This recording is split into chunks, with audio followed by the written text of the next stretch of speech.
programa Oli Pop Rock Radio. Estás escuchando Jamie Roxx de Pop Rock Radio. Manténganse al tanto.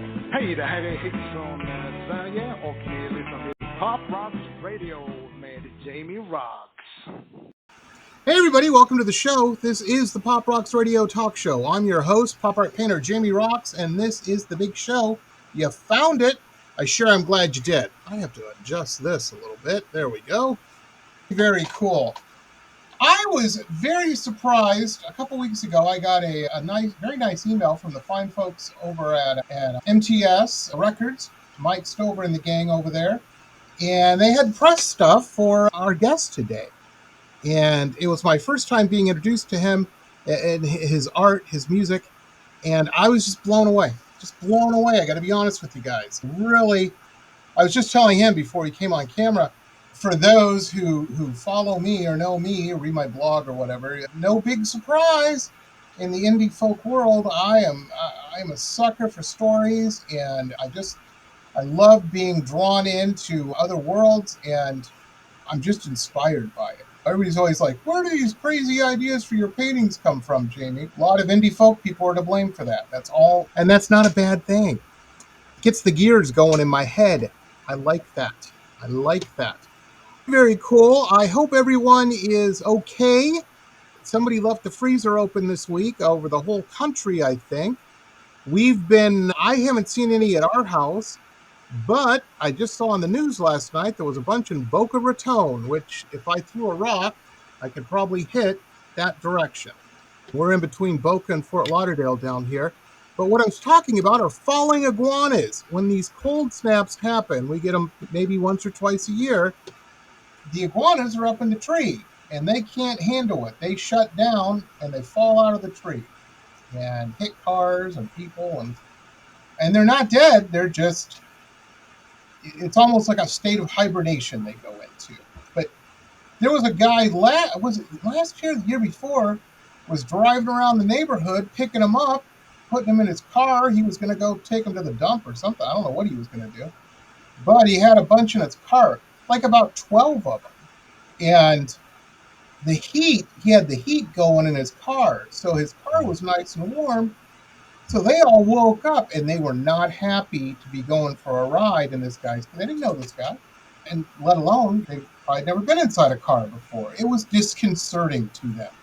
Yeah, he wound up having to get, I can't remember. It was on the news. I saw it on the news. I think it was like 12 or 16. It was in the teens amount of stitches. They were not happy to be going for a ride. Yeah, that's the big thing here. And of course, all the local residents here, anytime it gets below 70 degrees, everybody freaks out and bundles up and wears parkas and 3 pairs of socks and stuff. They're not used to it. They don't know, folks. My wife is born and raised here in South Florida, and she's one of those people that always comments about snow. She says, it's so pretty. I'm like, yeah, it can be. It can also be a real pain in the neck when it's falling and you're out scraping your car. Yeah, it's no fun. She's never had to experience that. You got to give them a little bit of a break, but they don't know. Anyway, I hope everybody's warm, safe, and got through the cold snap there okay. As I said, today our guest is just a fantastic singer-songwriter. Folk-IndieBob is his professional name. We're just going to call him Bob today. And man, he's got it. Bob, how are you? Doing fine, thanks. Thanks for having me. Excellent. Yeah, you and folks, we have, again, big shout out to MTS Records and management. We have all the clickable links in the description below for everything Folk-IndieBob. You can get to all his websites and social media presence and whatnot. And of course, as always, when you find somebody cool, you can share, man, their stuff. Help get the word out. And that's a good thing. That is a good thing. We work real hard to do what we do, and that does nothing but help. So we appreciate it. I'm speaking for Bob there, but I know anybody in the creative world will tell you the same. We don't do all this, have those late nights for nobody to know about it. It's more fun that way. Yeah, it's no fun. No fun at all. Folk-IndieBob, When you were a young lad, did you know that folk star was going to be in your future? Was this always the plan? Not exactly. I always loved music though, and always loved to play either drums or guitar. So yeah, I am surprised now by how it's taken off though. So yeah, that part of it is a surprise. But the music making is just a part of who I am since a childhood. That's awesome. That's awesome. Now you're out of Pittsburgh, PA area, right? That's right. Nice. I tell you, I love Pittsburgh. I was up, it was, 15 years ago now, 2010, 2009. I was visiting a friend of mine. Of all things, I had a hernia that I thought would fix itself. Typical guy. Never looked into it. And it woke up, and I was in a problem when I was in Pittsburgh. And I wound up over in, I'm trying to think of the name of it, Shady Side, the big hospital It's a complex. hospital, yeah, for sure.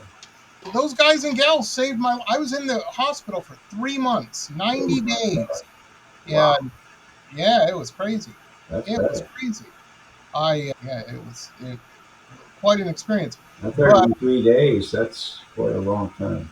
oh yeah, the bad part is you start to get to know people, and you see them coming and going, and you're like, oh, Mary Beth's gone. I hope it's for the better. All kinds of experiences in there. But they really did. They really came through, and so I just got a special place in my heart for those folks. And yeah, it was a deal. Let me put it this way, Bob. When I first went in, the surgeon saw me and everything, and he's okay. We're going to try to fix that.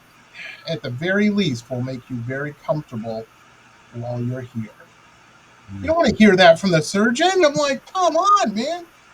I'm getting out of here. It's going to happen. Yeah. And so he's like, I'm glad to hear that. It probably will now, between the two of us. Sounds like you didn't get to enjoy Pittsburgh. It was funny because when I went in, it was just turning fall. Beautiful summer, and it was just turning fall. I got out, there's snow on the ground and everything, and No iguanas here. no, not at all. I did learn from that experience. I was still smoking in those days, like a dope. And I learned that I could actually survive without a cigarette for 90 days. I was out for about 3 hours before buying a pack, but that was dumb. But yeah, I made it 90 days. That was the longest, I think, for me. Now I started doing this vape thing, and it's so stupid. Any of this stuff's stupid. Tobacco's hard to get over. That nicotine's hard to get over. But I said, this will be better than the cigarettes. I'll just do this for a couple weeks, and then I'll be good. And that was 14 years ago. I just switched one thing for the other. It's dumb. Anyway, so you grew up in Pittsburgh, and you had this fascination with music. You started playing as a youngster? Yeah, yeah. I grew up with people playing various things. My dad was an excellent accordion player, and it was a big deal back then. And Oh, yeah. another uncle played accordion, and my other uncles that had a band together, and so I just gravitated towards playing something, and I chose drums initially, and did that for a long time, but I then realized it was hard to make music unless you were with other people, and sometimes that's hard to do. So I picked the guitar up and started playing. And but a musical family always had records on, and the old hi-fis, everybody had one in their living room, and Oh, they yeah. spinning records. And in the kitchen, there was always a radio on. So Absolutely. it was a great time for music too, because it was the late '60s and '70s, and to me, that was like a golden era of songwriting. Oh, yeah. Yeah, Oh, yeah. I grew up in Detroit, and so of course, Motown and all of that was just constantly on. My father he didn't play anything. He didn't have any talent in that field. He was a mechanical engineer, but he loved music, and it was always on. It was always on. So much so that I heard so much of it, it would be funny. He'd have like grown-ups over or whatnot, and they'd have their music on. And I'm like, oh, this is such and such from blah, blah. When he was in the Zombies, it was really, and I would know all this trivia. And I'm a little kid, and they're going, Yeah. how do you know? I'd heard it so much. And they're like, how do you know who Charlie Rich is? I'm like, he's the black country singer. Are you kidding me? You know what I mean? Yeah, I just knew it all. Yeah. And I've never been in a band. I've never had that talent. I've always been very jealous of people, my musician friends, with what they're able to accomplish. And I've said this before, but it's such a true statement. What I'm trying to say, folks, I don't know if this is the way for women. I know for guys, it is. For men. You can ask any man anywhere. First time you had a for real kiss with a gal. A for real, not your Aunt Tilly giving you a peck on the cheek, but a kiss. What music was playing? They'll know, it's burned in their brain. Now, paradoxically, if you ask them, hey, what art print was hanging on the wall behind you? Nobody has a clue. That music's where it's at. Too bad for you, yeah. Yeah, I'm telling you. Might be that way for women, I don't know. It's definitely for guys. Also, to add to that, usually music kind of stunk after that song. They're like, oh, it's not Led Zeppelin, is it? We know why you're saying that. Led Zeppelin's burned in your brain, buddy. We got it. But there might be a Folk-IndieBob song burned in somebody's brain. That might have been going on. Might have been an art school party, and that was on the hi-fi. You never know. You never know. Who knows? I'm telling you got some bangers. I love them all. The first one I listened to, I think, was the Hope one, which is called, let me see, I got my notes here. All My Hope. All My Hope. Now, you think by reading that title, that's going to be an uplifting, I'm lifted. And the song's kind of different. Yet you got that in it, but you also got some other stuff in it, too, which surprised me. I was like, I'm going to like this. We got a twist here. So that's a good thing. I love that in art. It's a tribute to inner strength. So I was inspired by some people around me who were exhibiting great strength in overcoming the ordeals they're going through. And the song does have a hopeful message. But I don't risk that I actually touch on how hard it can be sometimes. Oh, absolutely. And sometimes all your hope does lie in your hands because nobody can help you except you. Yeah, and it's good to figure that out as soon as you can, because I know some people that are older that have still not figured that out, and you can tell. But no, that's what I was telling somebody. I do some mentoring. I don't teach people how to paint, but in their art business, I do some mentoring. I got some people in that world that I give advice to, and they were going through some stuff, and I said, I'm not trying to sound cheesy. Everybody has peaks and valleys in their life. They do. We've all been there and will be there again, I'm sure. But you have to remember, man, those valleys sure do make the peaks good. All the better. You got a frame of reference now. When things are going good, you're like, things are pretty good. That's the bright side of the bad times. Yeah, but sometimes it's rough. There's been many times, folks, and take this for what you want. I have thought, this is it. This is the end. I can't go any further. I can't do it. Yeah. Then I got up and did it. And you have to. That's when all your hope lies in your hands. Absolutely. You bite the bullet and you don't smoke for 90 days. Yeah. I was worried about that. That experience, I've never been a religious fellow per se. Now I'm old enough to know, because of experiences like this, that I don't know everything and I could be wrong on things. I came out of because I had a bunch of surgeries. I came out of one of them. I'm in the ICU, and they have my hands, because I had this stuff like in my mouth and like down my throat and stuff, and I was trying to pull it out. So they put my hands in these, they looked like a ping pong paddle. They were like locked in there, so I couldn't grab anything. It was hard. Yeah. It was a bad scene. Oh. And finally I got my hands out and I asked the nurse to bring me a pad of paper and a pen, and I'm like, Am I in hell? Was I wrong about that? And she laughed and she said, no, you're in the ICU. You're fine. We're going to get you out of here soon. And yeah, when you think things are darkest, I'm not making light of anybody's situation. I'm just saying, don't give up all hope. They tend to work out as they're supposed to.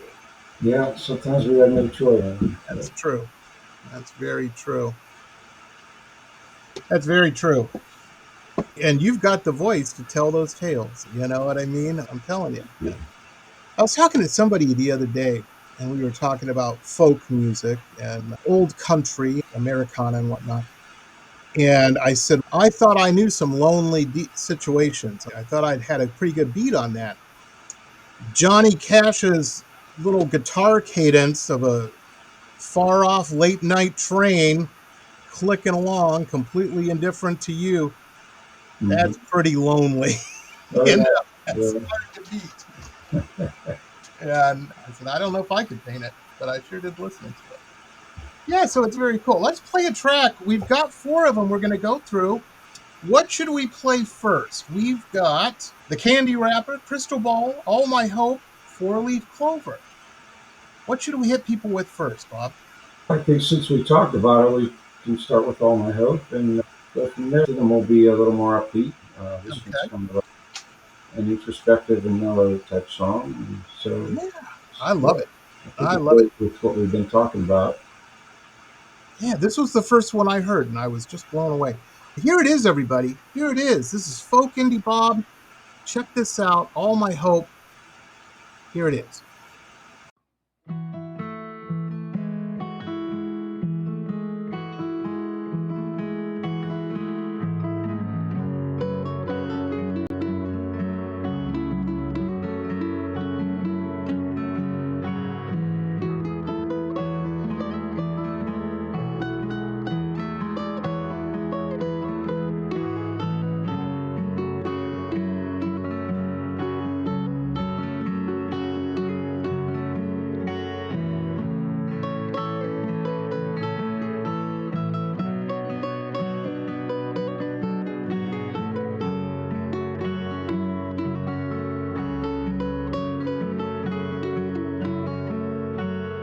Peace and love and hope and happiness will come if I just let me go.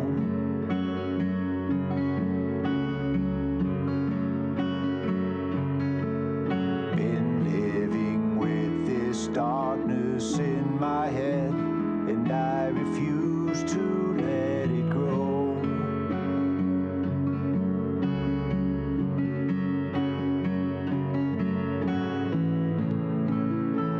It's weighing down on me, but I will throw it back to sea.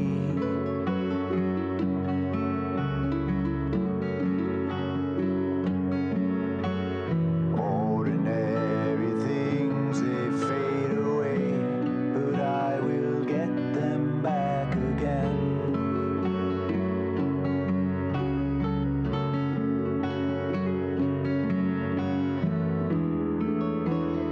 All my hope is in my hand.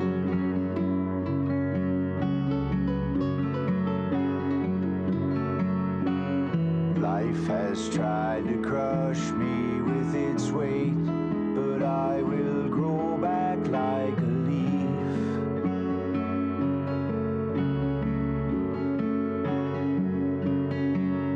There's much more strength to me than meets the eye, and I will show myself to me.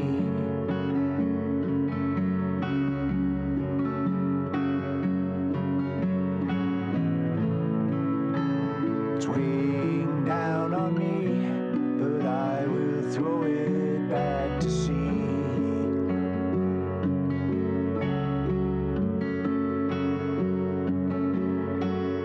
Ordinary things, they fade away, but I will get them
And we're back, everybody. We're back. That was all my hope. Now, let me ask you, Bob, these are all available, right? These are all out there and people can pick them up and stuff? And Yeah, they're all out on Spotify, and nice. that's the best place to access them right now. And all the streaming networks they should be up on. Very cool. And everything's available through my website, .com. And that's Nice. kind of And a folks, one-stop shop for everything I have available. yeah, absolutely. Absolutely. Folks, people ask me all the time. They're like, you got these fantastic music guests and stuff on the show. Where is the best place? Streaming is great. Streaming sites are fantastic. I'm not going to let the cat out of the bag. Everybody's got Google, but when a streaming site sells a track, there's a pie, a pizza, if you will. And the streaming site, they get the big piece of the pizza usually. And it's, in my personal opinion, I would consider it fraud or highway robbery or something like that for what the artist actually gets. It's great. If you're in Mozambique, you're in Spain or someplace and you can't get to a show, to that merch table to pick it up, Bob, go to Bob's website. If you can buy directly from the artist, and this is any artist, not just Indie Folk Bob, but any independent artist, buy it direct from them. They get a lot more of that pizza, is what I'm saying. And we're lucky enough to have access to it. Very cool. And it's different. The holiday season's upon us and whatnot. Buy them a track, man. You don't have to you got their email. Just make you a little cut. My wife, we have this giant bag of Christmas wrapping, and there's bows and ribbons and all kinds of. She keeps all that, and in it are a bunch of these. I don't know what we'd ever use them for, except this. Are these little bitty envelopes, like yay big, with a little nice card in there, about business card size. I buy somebody a track, I put it in the envelope, and I'm like, open your email up, and Happy Christmas. I put those in a stocking. I slip them in. And I put some thought into what I'm doing about the person. I thought you'd dig this. And it just sets you apart. You're kind of James Bond now. It's not the same old. I do put people oranges in their things sometimes too. I admit it. No coal, but no, tracks are great. Cheaper than a cup of coffee. Cheaper than a cup of coffee. Yeah. It's crazy. Now, when I hear a track like All My Hope, that's a perfect track. Bob woke up one Tuesday morning, he wrote this, it came out, didn't even need to go to mastering, it was just perfect. As a non-musician, that's what I hear, the end result. Same thing with my paintings. People, they think he just knocked it out from this morning. What they don't see is me wanting to throw this in the street and jump up and down on it because it fought me. They don't know that. And it's not their fault. But musicians, it's the same thing, I would think. I think that sounds, because it's so good, I think that had to be an easy one. No, it's a picking style I wasn't familiar with, and I tend to write a lot of things I can't play. And so I have to learn them after I write them. And that's where the real work comes in. The writing is a joy, and I love that the best. But after you've got a song put together, then the work starts up to performance level. And beyond that, taking it into the studio, and that's a whole nother. Oh, yeah. It's not perfection. It's supposed to be. You got to get it right. Never get names on it. I get that. Last night I did a show, and we were talking. Everybody's talking about the Northern Lights right now. And the last time it happened, the daughter of a gal I went to high school with, one of my oldest and best friends, she had taken a picture. They live up in Michigan. They'd taken a picture of her parents' house during the Northern Lights. And so she got a hold of me on the down low, and she's grown. This woman's grown. But she said, hey, can you paint this for a Christmas gift for my folks? I'm like, yeah, I can do that. And I put a lot of women in my paint, and I'm like, I won't put any women in it, I promise. There's women up to no good. There's going to be no detectives. It'll just be what you want. So I'm working away on this thing, and the lights were fighting me. everything else. I had the buildings, the silhouetted background, everything. The light sources were right. Everything just went like clockwork until it came to painting the actual the whole point of the painting. Right. And what it is, I was used to painting, and for 21 years, I've been painting professionally. Very hard outlines, very almost comic book looking stuff. Subtle blending is not my forte. Oh, yeah, yeah. And it wasn't working. And I was getting mad. The dog's under the kitchen table. She's left the workshop. I am just in here cursing up a storm, and my wife comes in. And she goes, what's the issue, Jamie? What is the problem? Like, I've had to repaint this 5 times. And she goes, I don't want to offend you. Do you want me to take a go at that? And I'm like, yeah, but just this, because I got everything else perfect. She goes, okay. She sits down. She's a makeup artist, so of course she's good at this kind of stuff. She makes it look beautiful. She made the lights look beautiful. But I sat here. I got a little stool over here. I sat on it, and I'm just watching real close. She said, what are you doing?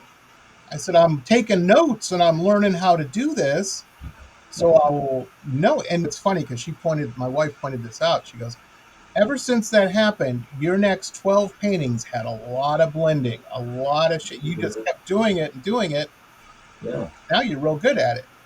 And you picked up a new style along the way. Yeah. That's kind of what I was talking about. Yep. Exactly. I hear what you're saying, man. Sometimes I felt like I was in school. It's great when your art forces you to do that rather than just pulling out of the air randomly. It's more natural when you're working on something that you need that style for, and it comes together. Yeah, it's great now. It wasn't then. And the check had already went in the bank, so there you go. Yeah, I'm just like a bank. I like money coming in. I hate it when it goes out. It's very true. Usually it's already spent. That's the reality of my life. But yeah, you got to do that. And that's the cool thing is I look at that as a blessing now because, like you said, I learned something new. It keeps it interesting. Here you are doing the same thing with your music. That's cool. That's cool to me, I think. Really cool. Let me know, you play. Well, I'll save that question for the next one. Let's play another track whilst we're doing it. Which one do you want to go with next? The Candy Wrapper, Crystal Ball, or 4-Leaf Clover? Well, let's do the Candy Wrapper. That's been the one that we have had some really good response to. So it's a great track. Yeah, let's do it. That doesn't surprise me in the least, hearing that. Here it is, everybody. Check this out. This is Folk-IndieBob, Candy Wrapper.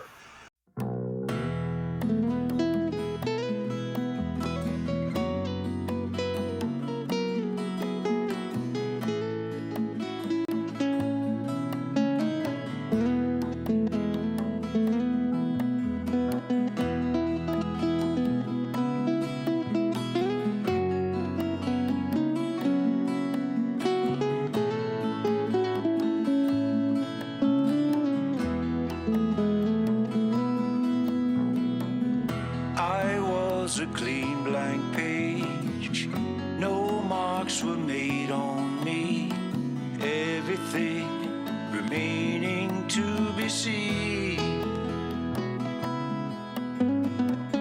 The world starts rolling its colors onto me, marking me for my own destiny.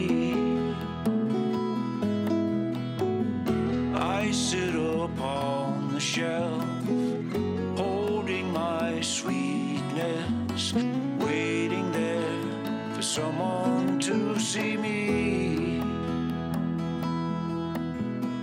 Oh, the sweetness and the dirt, holding one to keep the other out. Now I see what's left for me inside. The one I tried to love has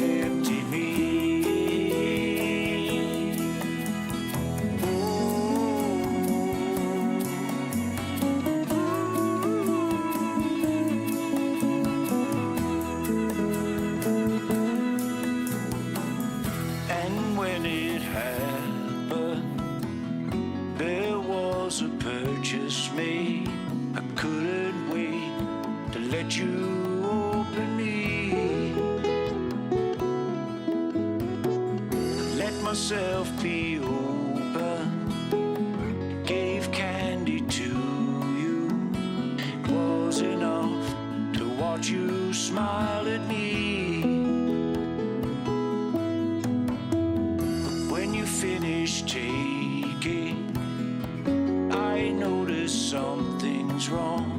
You threw me out when you were done with me. Oh, the sweetness and the dirt, holding one, keep the other out. And now I see what's left for me inside. The one I tried to love has emptied me.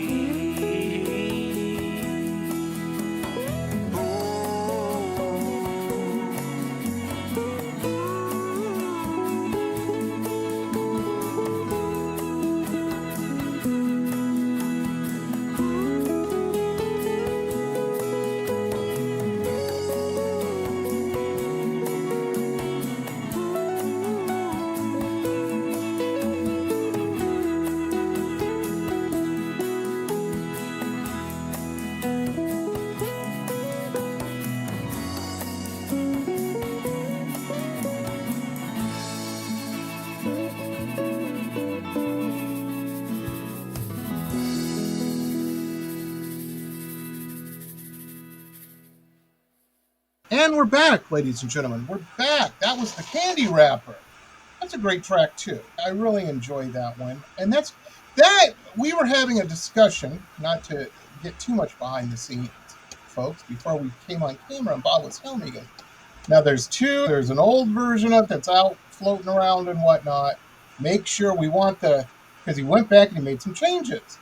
And I got to tell you, as an artist, I look at paintings sometimes and go, oh, I'll see something that I didn't see before it went out. I'm going, yeah. Well, they say artwork is never really finished. It's just when you decide to stop. It's so true.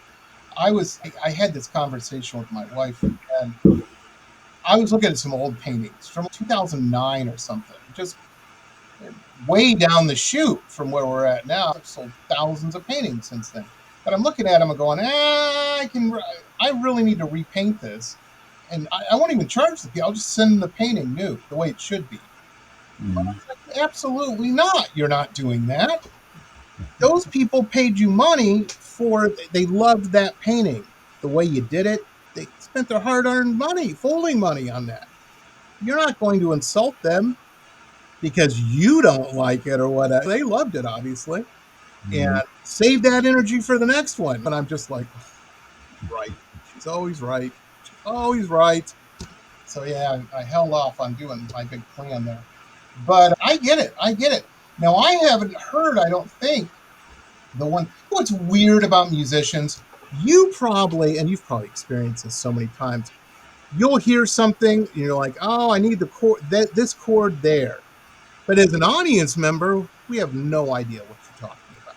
It all sounds good to us, but musicians have that ear. You're never supposed to point out your mistakes on stage while you're up there. You're supposed to just keep going, and most of the time, the audience doesn't even notice.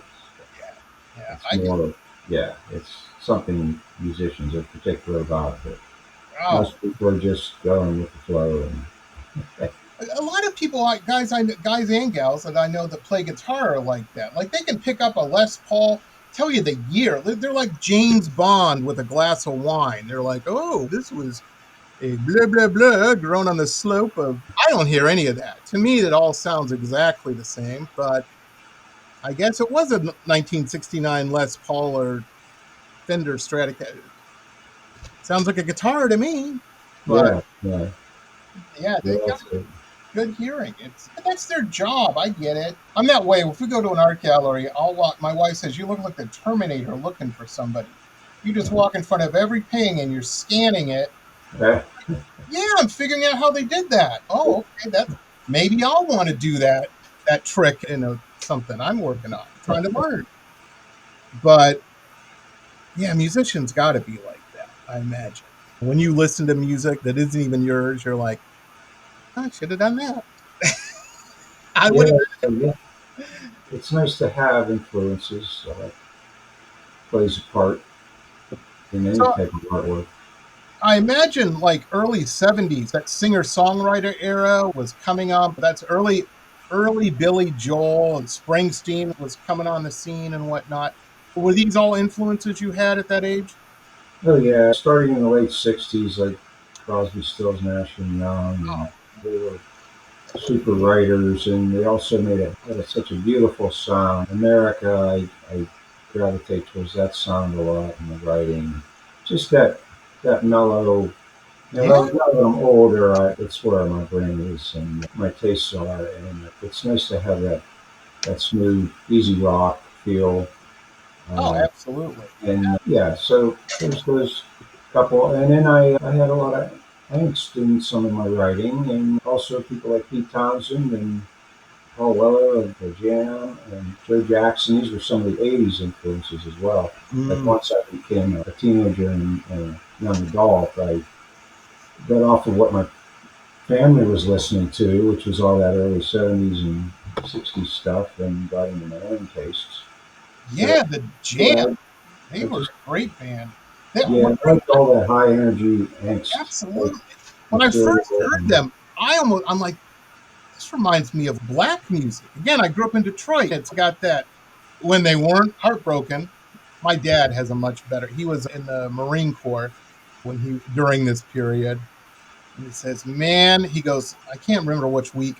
They didn't all the recruits. He was an MP out there in San Diego, and the recruit they would give the recruits all their letters from home on I don't know what it was, week 3 or something. They hadn't had no news from home." yeah, And in those letters were a bunch of Dear John letters. And he goes, no, you could just hear the guys crying and heartbroken at night and just howling at the moon almost. I'm like, that's terribly depressing, Dad. But he goes, yeah, we didn't mess with it. There wasn't any fights or anything on those nights. But everything was pretty calm, just sad. Sounds like a country song. That's the word. And then what? The next day, it didn't last because then they were all shipped to Vietnam, and they had that to look forward to. I'm like, geez, Louise, yeah, crazy. a lot of people relied on music for those hard times, and they still do. So Absolutely. that's where my music comes in. It touches on things that people have already felt and been hurt by or overcome, and or if they haven't yet, they probably will at some point in their Oh life. man, I'm telling you. So yeah, I've experienced a lot of stuff, and so I had So you got good rocket fuel. unfortunately I have a large bank of things to Yeah, pull from. yeah. When I was a kid, I think I was about 14 years old or something like that. It's hard to remember these days. I'm gonna turn into an old man now. But I went through my first big heart. Oh, those gal! She was dynamite on a Saturday night, and we were gonna get married someday. That was my Yeah, 14-year-old yeah, brain thinking.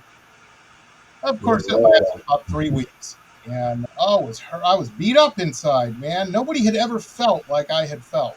I thought, yeah, yeah. no, it was rough. You like the candy wrapper, you got thrown away.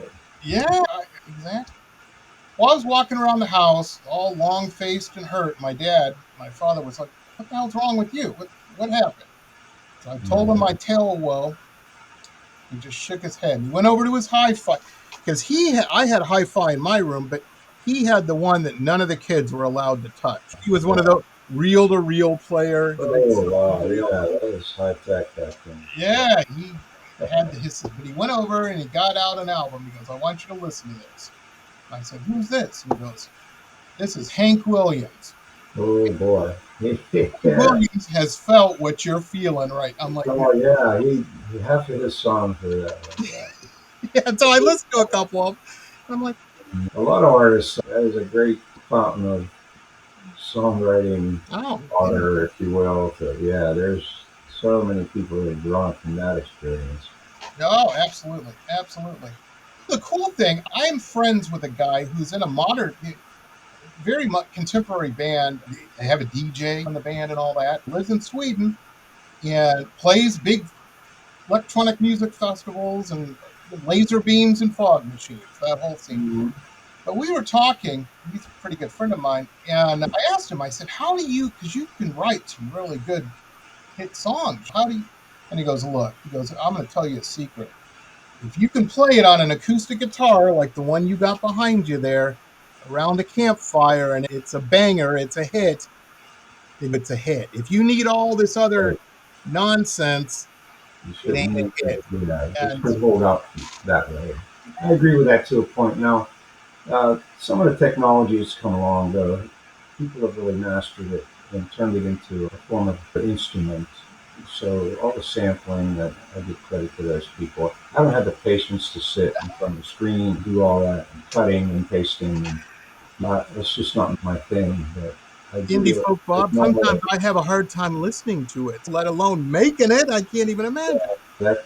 But it's popular and it's creative. So and I Hell both, yeah. And it is. It is. There's certain things. I'm not big on, everybody says, oh, sampling, it's just theft. A lot of times it isn't. They have to get permission. They got to buy the rights. It's a cash outlay. But the way they do it, hip hop's a good example of that. And it's not just sampling, more like the effects and the electronic sounds that they get. And Pete Townsend was actually a pioneer of this in rock music. He was one of the first people that sat down with all these wires and giant consoles and everything that needed all this attention. And now we have it all on our phone. Yeah, yeah. Now it's on, you're right, it's on the phone or a laptop. Basically a room full of wires and come up with the intro to Bob O'Reilly is a good example with that synthesizer. So, oh, yeah. yeah, And those, you're right. It was rooms of, it looked like Dr. Frankenstein's laboratory sometimes. It was a wall of stuff. You're just sitting in a wall of wires, yeah. Yeah. And how do you take that on a stage and then tear it down? Yeah, it's crazy. Foreigner was like that. I remember going to Foreigner 4, the concert. My older sister took me. She was a big Foreigner fan and didn't have anybody to go with. I don't know. But I wound up going. I think I was like, I don't know, 11 or something. I was a kid. I liked it because it had all, I called it space noise. It had all these keyboard parts and it sounded like Buck Rogers to me, Flash Gordon or something.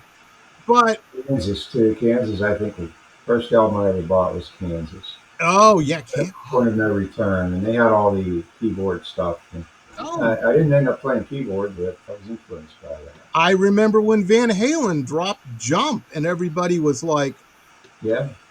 All of my friends were all rocker guitar players. There wasn't a bass player among them at first. And I remember they all wanted to start a band. I'm like, there's 12 of you. At the very least, you're an orchestra, and somebody's got to play something else. You can't all play guitar. And, oh, we want to rock. And I'm like, bass players get girls too. You figure it out.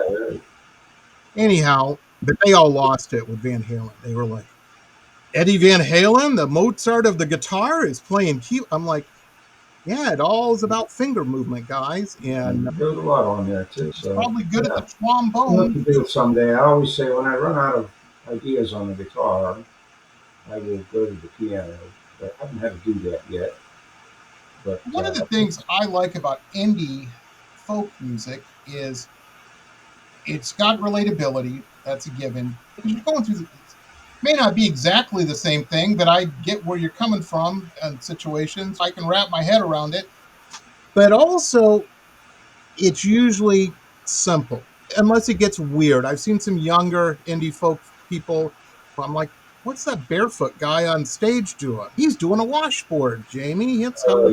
Well, I tell him to wear a shirt under his overalls next time. What the heck is this? And then they do some crazy song, Pink Floyd, rockabilly Pink Floyd or something, and I'm like, that shouldn't work at all. But it's a toe tapper. I'm digging it.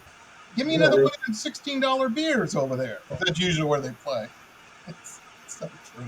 For myself, that's what I like. I like the simplicity of I do too. Guitar, and I like the craftsmanship of it, becoming good without any accompaniment. Although I would like to add some accompaniment live at some point, but for the audience's benefit. But right now, I'm building this skill level and this craftsmanship of sounding good and moving people with just my fingers and my voice and this piece of wood. So it's really stripped down I love it. at the moment. Like when we took it into the studio, uh, you hear the results from these songs we're going to be playing, and we've already played. And I do have to give a shout out to my producer, Mike Hickman. Mike is based in Pittsburgh here. He has Electric Eye Studios, and he is responsible for all of the instrumentation on the album. I would go in and play my acoustic guitar track and sing, and we work together on the percussion, but everything else you hear is Mike. He's like a one-man band. He's got the guitar parts, the bass, the keyboards. He has some cello in there. He has ukulele in there. So I have to give a shout out to, yeah, Mike Hickman. He's a 50-year veteran of the That's music. awesome. And yeah, I think How it did really you does. find a good producer like that? Just asking around, or did it just Well, fortunately, he's a member of our songwriter group here in Pittsburgh. We have a Pittsburgh Songwriter Circle. It has, at one point, had over 200 members, but I think they're trying to pare down the ones that aren't active. But it's still a good amount of people, and we meet once a month. And every year, Mike puts out a compilation. He runs the studio, so he will compile songs from whoever wants to sign up and go in and record one. And then we have a party at the end of the year, and everybody plays their song. And it's nice? just a nice thing. And it was my first experience with recording, and that's the way I met him. And then I decided I'm just going to keep working with him because the first one Yeah. sounded good. I read a book one time, and somebody in it, it was about David Bowie. And somebody asked him, they're like, how do you get all these hits and everything? And you always sound great. And he goes, look, man, when you hire the best, Yeah, you're more apt to get good results. That's my right. You have advice. to have, yeah, not everybody can do everything. So, Right. yeah, I like to focus on the writing and my skill level, like I talked about, and let the pros like Mike take care of the rest. The great thing about skill level, I was just going on about this yesterday, is skill level is based on repetition. The more you do something, the better you get at it. Oh, yeah. You can ask any athlete, any musician. That's the key. That's the secret. Any painter, Oh, yeah. I'll get better at painting. I'm like, draw 3 hours every day. Athletes, same thing. Yeah, you got to do it. You have to build. You have to build. There's no shortcut. I use the word, yeah, I use the word craftsmanship because that's really what it is. You're building a skill Yeah, level where you are actually very competent in what you're doing. exactly. Exactly. And I know for myself, that's what I have so much respect for you, Bob, is, and musicians like you. I know what it's taken me to get to the point I am in my little world. There been a lot of paint on canvas to get to that point. And I still got a ways to, you'll never achieve perfection. That's the other thing. You're doing all this work, you're practicing and you can get close, but you're never going to achieve. No, You know, when you do, you'll probably fall over. there's rare moments, but not on a consistent basis. Right. Yeah, where you just sit down. And the thing is, though, but you do get better at it. And that's with anything in life. If you're baking bread, if you're changing tires or changing somebody's, the more oil you change, the quicker you can do it, the better you can do it.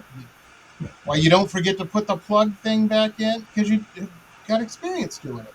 And that's a big secret that a lot of people, I think what it is too, is a lot of these kids, and I don't want to sound like an old man, all these kids today, but a lot of people, they don't worry about craftsmanship. They're not in it for that. They want to be famous. And I'm like, Yeah, go rob a bank. that's There's the easier ways. of the technology I was talking about. You can sample it and use it for your own creative purposes, but there are people who just rely very heavily on it, and maybe they can do better. Maybe they can be more creative if they just didn't rely so much on the Oh, technology. absolutely. And our culture too, it's all about instant gratification. And I don't blame the kids for No, jumping online and jumping on Instagram and trying to be a star. And that's just a natural thing that I probably would have done the same way when I was a kid. It's a fun thing to do. And it well, and gives the you thing hope, like, is, well, you're seeing a few people watching you. oh yeah, you get that positive feedback, that dopamine. But they don't realize the amount of work that it will actually take Oh, to come up with every something that time I people hear like. a modern piece of music and somebody's on auto tune, all that says to me, and it doesn't even sound good. It sounds like a robot singing to me. You know what I mean? I can definitely Mm, tell. And I don't even have trained hearing of a musician. But all that says to me is somebody didn't have the wherewithal or the time to sit down and practice their singing for a year or 6 months, whatever. You know what I mean? mhm. You got to get that down, baby. Where that's going to go because there's all the enhancements in AI is writing music now, and I don't think it's advanced yet, No, but who knows where it'll end up. I choose to do my own thing. I don't get up in arms about that. I don't Things either. happen whether we're mad about it or not. That's why I focus on my live performing. There's nothing better than standing in front of people and moving them with this piece of wood and my voice. Oh, yeah. So yeah, that's what I choose to focus on. I know all that stuff's out there, and other people are using it, but it's It's going to evolve. if you get into a good groove, man, you can. In my world, it's very important to have a lot of a big track record, not necessarily inventory, but people can look and say, oh, that guy's painted a lot. There are all the paintings. And I get that people use AI and digital stuff to try to, I need 50 paintings out right now. And Mm-hmm. go paint 50 paintings and take a month. I have practiced so much. This everybody always asks me, they're like, you're in all these art shows, Jamie. How, do you seek those? No. I know people and they say, we need another 20 paintings in this art show. Let's call Jamie because the art show's in a week. And they tell me what the theme is, and 3-4 days later, I show up with a big bunch of paintings, and Mm-hmm. rarely sell them in these art shows, to be honest with you, because I can sell them quicker myself. But it's not a bad place to be. But you can build up if you just work. That's when one of those calls come in. I know for the next 3 days, I'm on 2 hours of sleep at night because I got to get this stuff done. Especially if checks are involved. My wife likes her shoes. What can I say? My weirdo dog likes expensive food because I wanted to be a big shot and get this fancy dog, and should have got a mutt. Should have got a hound dog, but it would just be crying all the time. Folk-IndieBob, it would just be Oh crying yeah, all the right. time. Yeah, of course. Our next track, folks, we're going to play is we've got Crystal Ball and Four Leaf Clover left. What should we go with next, Bob? Well, we'll say four-leaf clover for last. Let's go with crystal ball. Okay, here it is. Check this out, everybody. This is Folk-IndieBob, Crystal Ball.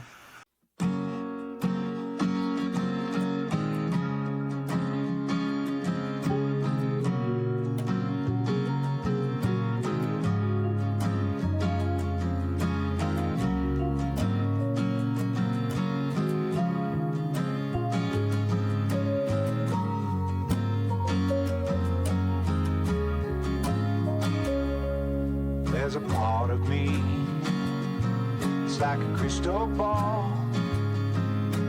Look inside, I think I see it all. All my dreams reflected there. Look, here's the time, it's like I really care. But please don't let me see forever, 'cause I don't want to know the pain that we await, the crying and the trying. Look inside and just hope to catch a little smile, a little smile.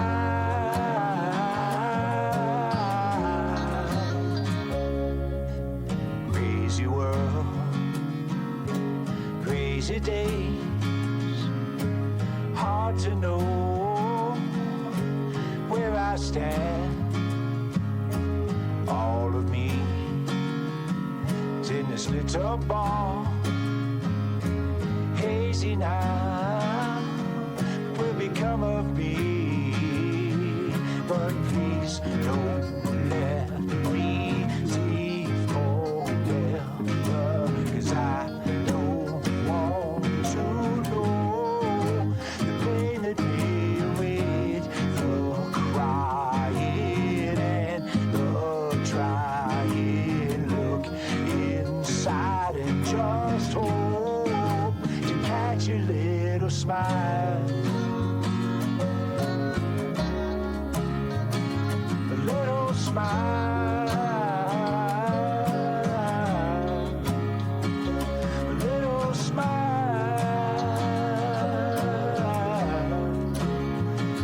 a little smile.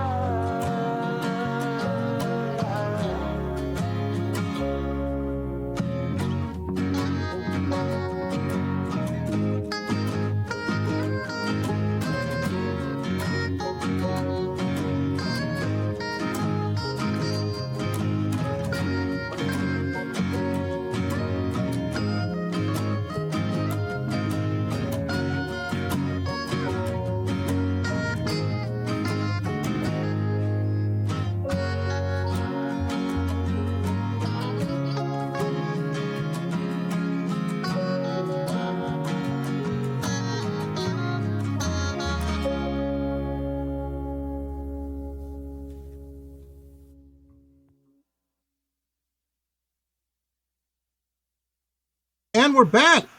We're back, folks. Amazing track. Now, Bob, I like this track because it reminds me of my house. My wife is one of those, she's never been to California, but she's got a little California in her because she's into all these crystals and stuff. She has a crystal business. That's her side business. And they do markets and she sells crystals. We've got so many crystals in my house. I feel like Superman in the Fortress of Solitude. A lot of crystals, baby. She's into them. But Crystal Ball, what inspired this track? It was basically coming again from a place of hurt and not being unhappy and not really wanting to see the future because of what it might hold. So Might be darker than today. Yeah. Right. There's a crystal ball, and I don't want to know, is what I say. Right. Haven't we all been there before? Yeah. So that's what I went with that one. That's awesome. One of the things I really dig about your music in general, is, but especially with indie folk music, is you write a song and you have a particular point of view in making that song, coming up with it, the lyrics, the music, everything. And you know what that song's about. You were there when you created it. But 1,000 other people can listen to that song and they put their own, they relate to it on a totally different story. You know what I mean? And that, yeah, they can take other things out. You haven't wrote one song. You wrote 1,001 songs. Really, because those are all different songs for each of those people. And I think that's pretty cool. I think that's good art. You know what I mean? And I was thinking about that one day. And the next time somebody asked me what does that painting mean? I'm like, you tell me. You're looking at it. Yeah, that's better. That's a good approach. I'm more interested than that. I know what I was thinking about it. It's fun to hear what they think. Yeah. Yeah. Got out of it. Exactly. You're like, I don't know your wife, Ruby, and why she's going to town, but she probably shouldn't be. That's not what the song was about. There's an inside reference there for anybody who knows old Kenny Rogers. I just gave the game away, but that's a sad song. That's a terribly sad and depressing song. Yeah. I like that. Crystal Ball. We've all been there. We've all have known something's going on, but you don't really want to look at it too closely. Yeah. That's amazing. That's amazing. Very cool. And again, folks, all these tracks are available You've got all the clickable links right down below. And let's face it, like I said before, share these links. When you find a cool artist, an indie artist, or whatever, understand the reason you're friends with the friends that you're friends with is common interest. You guys all like the same thing. But there's always got to be the cool person in the group. And the cool person lets everybody else know, hey, I found the next big thing. Check this out. I discovered this person, and you might dig it. They probably, if you like them, they probably will. But you're now the party star. Because you got the inside track, baby. You got the inside track. So share. Hit that share. Add them to your playlist. I know all the kids today are making playlists. My wife does. And for you youngsters or whomever, I guess all ages do this, apparently.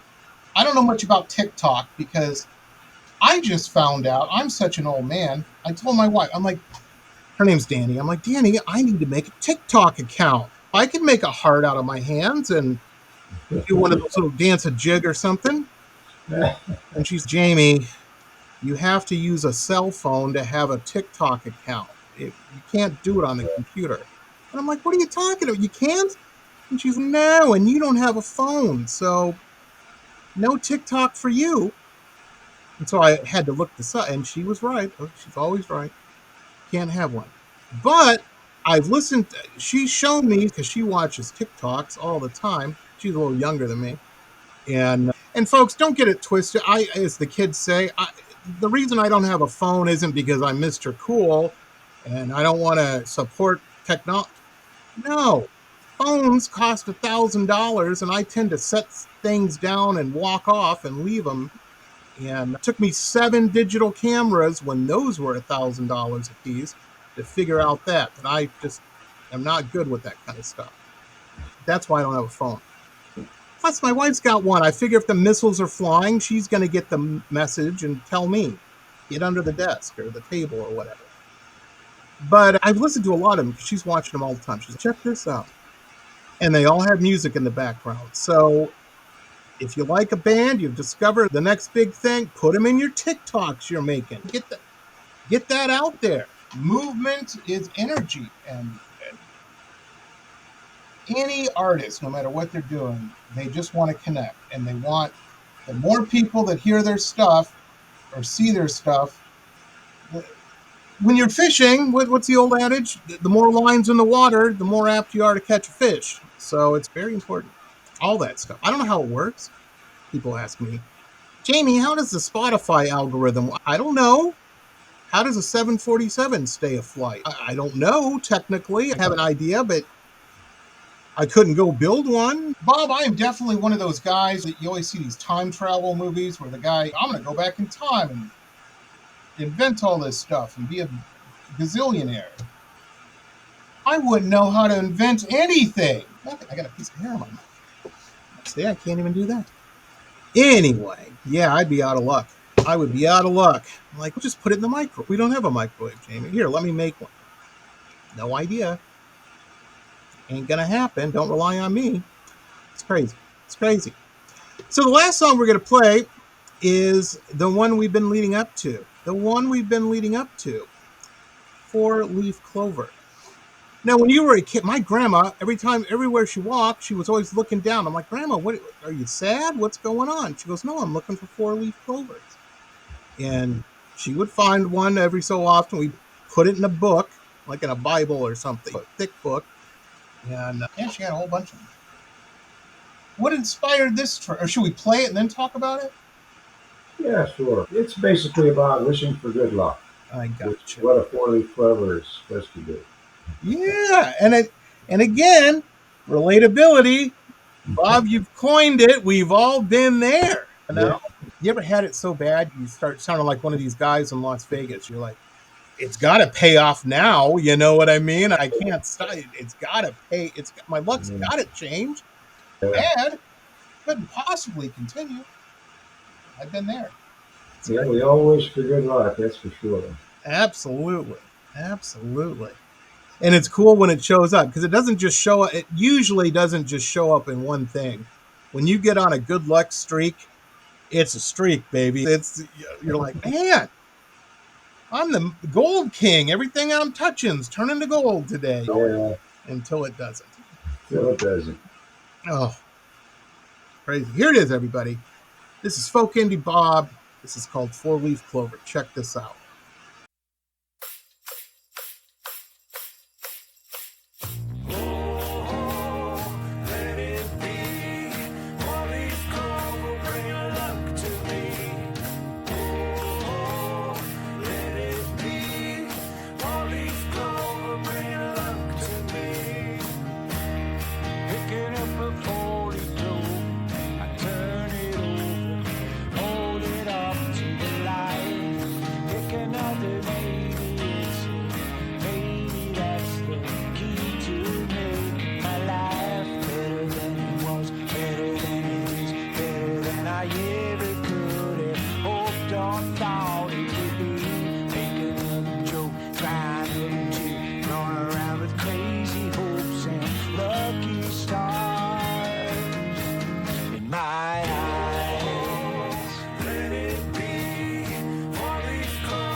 And we're back. We're back. Looking for good luck. I hope you found it. Yeah, let's hope. Hope everybody finds it. Yeah, absolutely. Absolutely. This is a wild ride. No, so if I'm reading between the lines correctly, and I could be totally wrong on this, you started hanging out with the songwriting circle and whatnot, and you said, okay, we're going to record some of these things that I've been working on. And so this wasn't like, okay, I just doing music from like age 12 or whatever till now.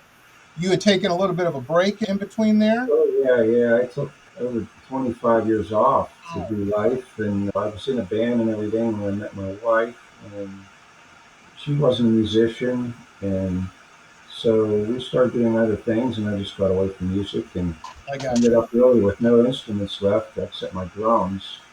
And then, we had a nice marriage of almost 25 years, and then she passed about 3 years ago, and the first thing I did was set up my drums to deal with everything. It was very helpful, and got into some new bands, and I got into playing jazz even. I was really into the drums again. But then quickly realized, as I said before, it's hard to make music by yourself with drums, and people aren't always around or available. And I'm mostly retired, so I have a lot of free time for it. So I picked the guitar back up, and a flood of material started coming out. And that's pretty much my story, how I got here. I've got over 40 songs now. I've got a 3-hour live show, and Awesome. yeah, it's all original, and I'm kind of proud of Oh, the as you should be. quality and quantity. Somehow these songs keep coming out, so That's amazing. I That's don't know where they come from, but yeah. it's a couple things in that really interests me. I live in South Florida. The biggest demographic here, it seems, is that I've noticed since moving here, is people of a certain age. Everybody comes here to retire. And we don't have snow. We don't have seasons. It's fall and winter when the license plates change. Start seeing a lot of New York and Pennsylvania license plates.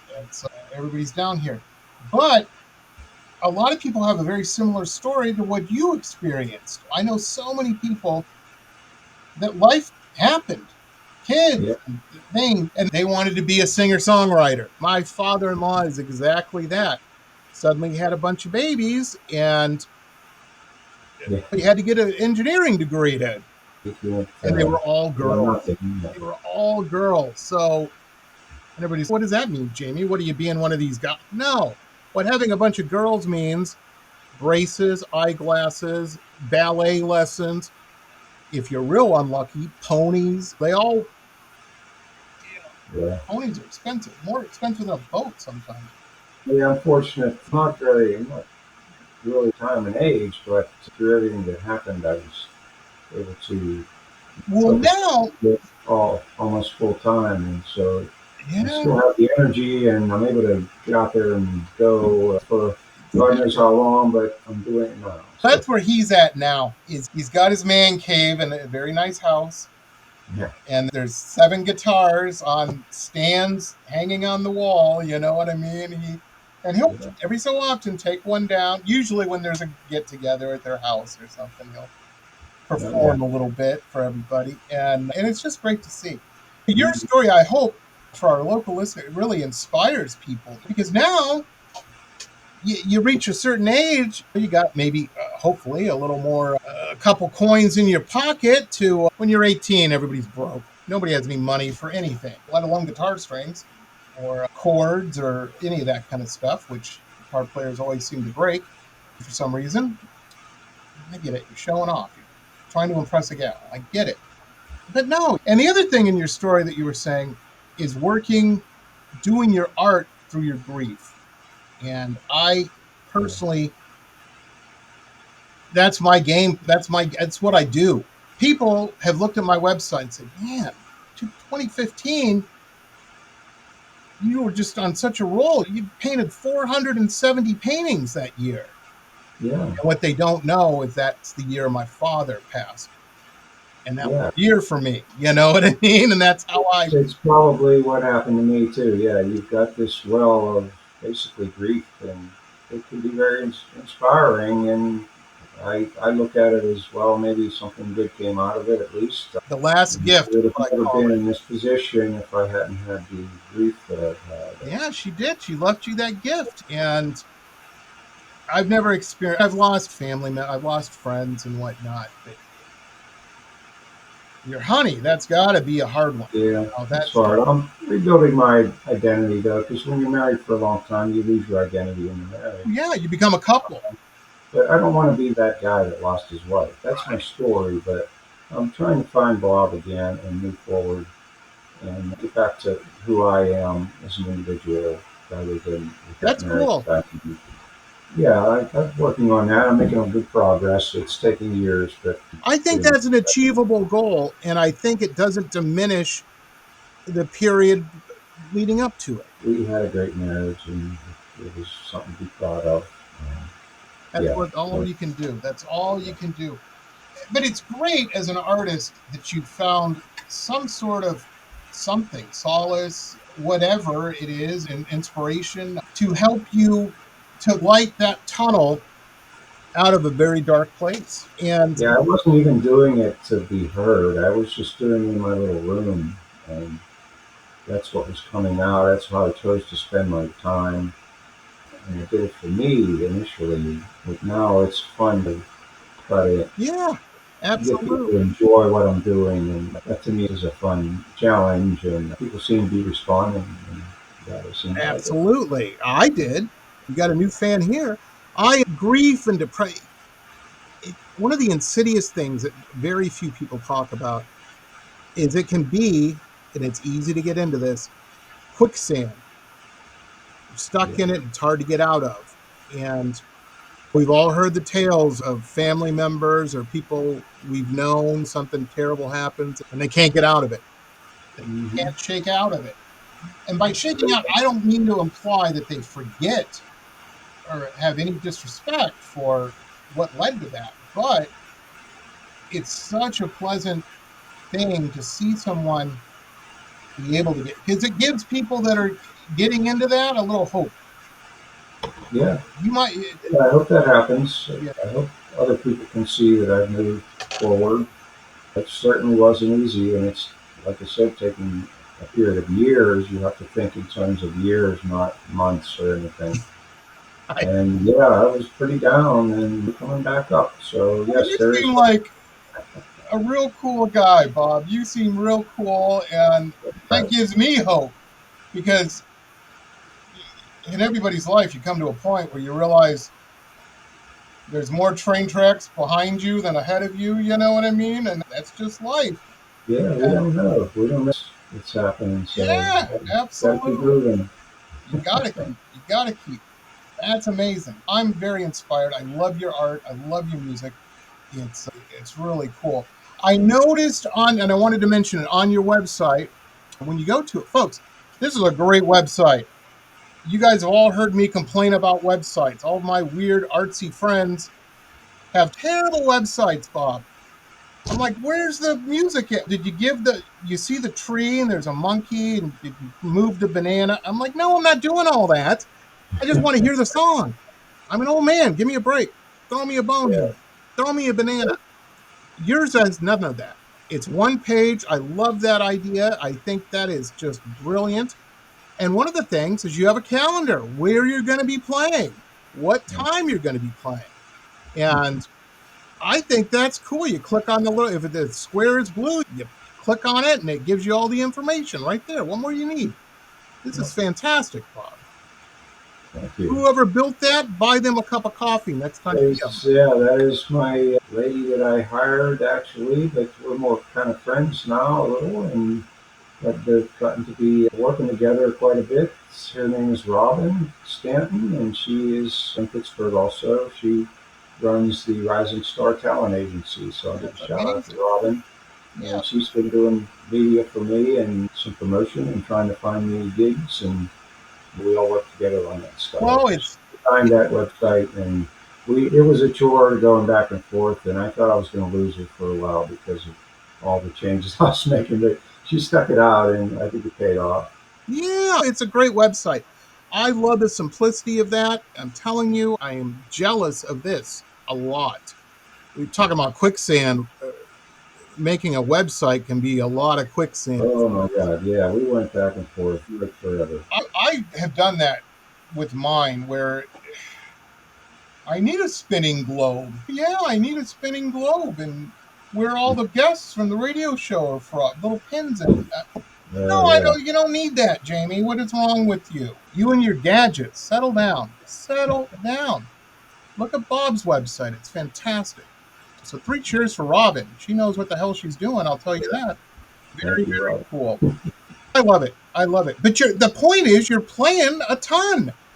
You got more gigs going on than most people, 18-year-olds I know. You know Things what I are mean? happening. Yeah, things are happening. It takes a lot of pounding the pavement, and it takes up a lot of my time trying to find places to play. But so every You know once what in a while, helps? someone will actually call me up, which I'm hoping that changes to It, more frequent. it We'll will. see. That will definitely change. Right now, it's a lot of work to find these places, I've but known a lot of venue owners and a lot in my time. Before I was married, Bob, I spent about 3 decades hanging out in nightclubs. Not because I'm cool, everybody, because that's where the people that buy my paintings were hanging out. That's why I was there. Anyway, if you want to catch fish, go to where the fish are. That's my advice.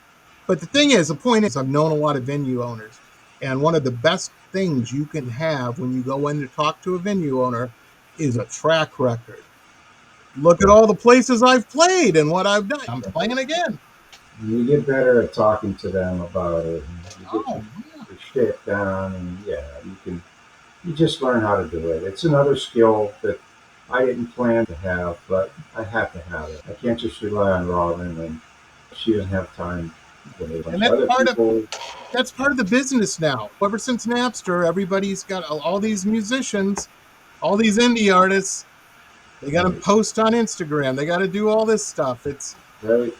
I don't mind. I'm enjoying all the people I've met. So it's wonderful people all over the country, really. And yeah, that's been the bright side of it. But I don't know if you know. The legwork is tough. I'll tell you, Bob. I don't know if you know this. I tell everybody my advice. I don't care what business you're in, what art you're making. People ask me, and I tell them. I said, the skill you need in your deck of cards in your hand is called what I call being a good hang. Bob's a good hang. That's why people want to hang out with him. Yeah, it's great when you build a relationship with an owner and they want you to keep coming back. Yeah, I'm starting to develop this. That's fantastic to hear. He's got it. That's the secret, kids. That's the secret. If you go in there acting all like a rock god or something, and you haven't earned that. No, I'm old for that. No, and most of the people who do act that way aren't. Yeah, I get it. Yeah. When I was first starting out with this podcast, I had a guest on. I didn't know the guy, but he starts. First thing he says, I hate to throw around the term rock star. And I'm like, okay, let's don't. Been a great night, everybody. Have a good one. And I just ended it right there because I'm like, I'm not going to sit and listen to that. Yeah. That I don't like. It's not my personality, so people are comfortable with that. I had one day in my life where I was doing pretty good. I was making money. I got a big check to always drink a certain type of water. I thought things were going pretty good. Yeah. And for my game. And I met up with an old friend, and he's OG. He was a punk rocker in the 70s. He's old school. And he's a folk indie artist these days. But he was a great friend. Him and his wife. It's a weird thing. They're in Hollywood, and him and his wife been together, I think, since 1977. That's very strange for Hollywood, but just great people. And I was being very grand that night. My head had gotten big with all the success that was happening currently. No, folks, don't get it wrong. I was not buying houses in Malibu or anything like that, but I was doing okay for a kid in San Diego. I was on the news. Things were happening. But I was being very grand, and it took me, his wife called me. She goes, hey, I don't want to say his name, but he wants to talk to you. I'm like, yeah, of course. And he said, you've turned into one of those people, Jamie. Yeah. Do you remember what you said to that waitress last night? Oh, boy. I said, no, what are you talking? You don't remember saying, do you know who I am? Oh, that's... And I said, and it's the only time in my life. And I tried to blame it because I'd had a few cocktails that night. I tried to blame it on drinking. When it was just me being a jerk, that's the reality. That's who I should have blamed it on. But I went to an AA meeting. So I got to go get off the phone and looked up where the local AA meeting was and went and listened to some of those guys' and gals' tales of woe. And I'm going, ooh, this could be way worse. This could be way worse. They had way worse stories than mine. And I got it together. So I was a jerk for one day. And then I got out of it. Not saying I've never been a jerk since, folks. We get it. I'm a work in progress. But I didn't just change my course. It was a 180-degree change. You know what I mean? I said, I don't want to be that person. Yeah, I'm always very grateful when somebody wants to hear me play. So yeah, absolutely. That's not going to happen with me. Absolutely. My prediction is you'll probably start getting a lot of corporate party deals and whatnot, where these people are like, hey, we're having a Christmas party or something. We got to get you in there or something. Because it's sophisticated indie pop. and it's really smart too. Good background music I found too. Like I do some art festivals, and the vendors love it because I'm not too loud, and it's also the customers like it. It just adds atmosphere, and yeah, That crowd, your music, I could definitely see it like these fancy wine bars and stuff that these people go to. Definitely these expensive craft beer places, these breweries, I could see it there. yeah, that should come about some, yeah, here and there. But the one thing is, though, I really don't do cover songs, so No, and they always 3 hours want those because it's on music, and yeah, I'm sticking to that. I'm sorry, that's what I do. There's plenty of people out there for that, and you can go, and that's where the money is actually. I But I think it just is don't too. want that. But Yeah, I want to do my own thing. the artistic respect is the way you're doing it, because I hear that and I'm going, yeah, this is the real deal, guy. You know what I mean? This is It's not from a place of arrogance. It's more from a place of boredom, where I would be very bored copying other people's music. I'm well, only excited about coming up with something new that nobody's ever heard. That's where I come from. It's not that I'm so arrogant that, oh, my stuff's so good that you have to accept it. It's more like I just get bored when I try to copy anything. and it's got to be Do what I spot do. on, otherwise people get upset. You didn't play Journey the right way. I played it my Yeah, tons of guys that are way better musicians than me out there that do that very well, and they make a lot of money at it. and God God bless. bless them. Yeah, that's a big business, and Oh yeah. yeah, I'm not into that. And that's it's and you know how it is, Bob, too. You do this for a little bit and then everybody has an opinion. But you know what you ought to paint, Jamie? You should really focus on more lighthouses. And I painted a lighthouse just to prove that I can show it and go, oh, I can paint a lighthouse. But Oh yeah, understand I painted one for a reason. I don't want to paint lighthouses. It's not my thing. And there's nothing wrong with people who paint. Thomas Kincaid got very wealthy painting that kind of stuff, little villages and shit. oh yeah.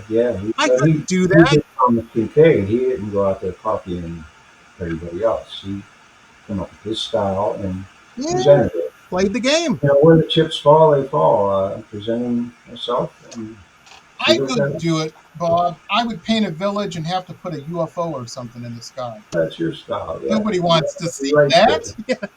This is a great, tranquil scene. Why are there dogs fighting over a bone in the corner? What is that about? Hey, I'm like, yeah, it's a human femur. go for Nobody it. wants that. Anyhow. Bob, thank you so much for taking the time to be on the show today. You are awesome, and continued success. Have a great holiday, and let's circle back around in a couple months in the spring or something, and I'll see what you got going on, and because I want to hear more. I'm selfish. Sounds great. Yeah, I'm hoping to get back in the studio here over the winter and Yeah, see how it goes. absolutely. We'll see you soon. And folks, thank you for tuning in or listening. However, if you're watching this, great. If you're listening, great. We really appreciate it. Be sure to check out our sponsors, our advertisers, and whatnot. The internet works in a trickle-down economy. If you support them, why they support me. It trickles down to me eventually. You know what I mean? And we don't have to do the show by candlelight. It'll be great. We're okay, folks. Have a good one. Remember, the world's weird. Be patient. Be kind. You never know what somebody's going through. And if you're flying, lay off the booze. That's my old man advice to everybody. Don't wind up in one of these Karen videos. They're hilarious, I know. But you don't want to be that person. You really don't. My advice. Save the drinking to when you get to your destination. That's the key there. Have yourself a good nap, and you're fresh from when you to do whatever it is you're doing. We'll see you next time, everybody.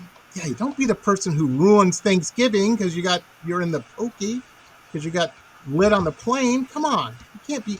Nobody wants that grandma story. Keep it together. Anyway, we'll see you next time, everybody. Have a good one. This has been pop art painter Jamie Roxx's Pop Roxx Radio Talk Show. It has been executive produced by Jamie Roxx, recorded at his studio in Deerfield Beach in South Florida. All rights reserved by Pop Roxx Limited. Montana Oli Pop Rocks Radio. Estás escuchando Jamie Roxx de Pop Rocks Radio. Manténganse al tanto. Hej, det här är Hicks från Sverige och ni lyssnar till Pop Rocks Radio med Jamie Roxx.